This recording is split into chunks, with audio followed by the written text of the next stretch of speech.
TV. Okay, don't rush me. I'm in the middle of changing my mind, as well as my hair colour. I mean, I've been various shades of blonde for almost a quarter of a century. So what colour now? Blue? Green? Too theatrical. And if I understand rightly, for this video thing to work, I need to come across completely natural.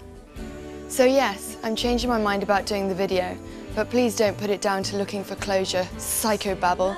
When I've talked it through, I'll be in a better place. Ugh. Sex and Drugs and Profiterole is a novel. It's the story of a single week in the summer of 2006.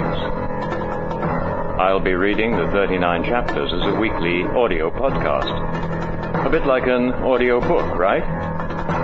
But there's more. A central figure, the heroine, perhaps, the catalyst, certainly, is Alice. Okay, I told Jack a lot about last summer, how strange it was and all, and he talked to many of the others too, but shit, I never expected him to write a book about it.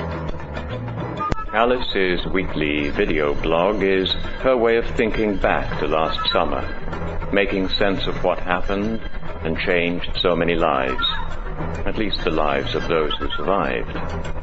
She was there in July in the south of France. Sex and Drugs and Profiterole tells her story. She was there in July in the south of France. You weren't. Or were you? I'm Adam Curry with Podfinder USA, enjoying the warm weather, kicking back with some bookish podcasts from around the world this week. Our next pod novel is custom made for your summertime enjoyment. Alice was there in July in the south of France. You weren't? Or were you? Sex, Drugs, and Profiteroles is a compelling story unfolding over 39 weeks this summer with video blog companion episodes from main character Alice every single week, narrated by truly one of the great voices in podcasting and one of the most literate. Listeners of the Daily Source Code will recognize him instantly as our friend Malcolm from Abu Dhabi. With a shudder and a metallic squawk of protest, their car lurched to an abrupt halt. The engine whined as Dermot angrily floored the accelerator, but the wheels simply spun uselessly, with no purchase on the cobblestones of the narrow, ancient, and extremely hump-backed bridge. Dermot turned as furiously red as the bandana round his short, chubby neck. In the flow of Irish invective, Philip, sitting unruffled in the passenger seat, recognized at least a few words. Bloody car. Bloody bridge. This was, on both counts, unfair. The bloody car was Dermot's treasured Volvo station wagon. It could hardly be blamed for having a long wheelbase, and was indubitably a masterpiece of early 21st century engineering.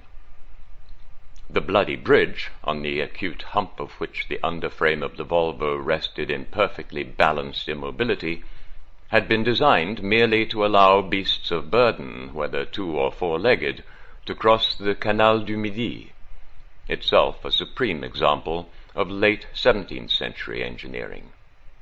The waterway, here at its picture postcard best, traverses southwestern France, linking the Mediterranean and the Atlantic.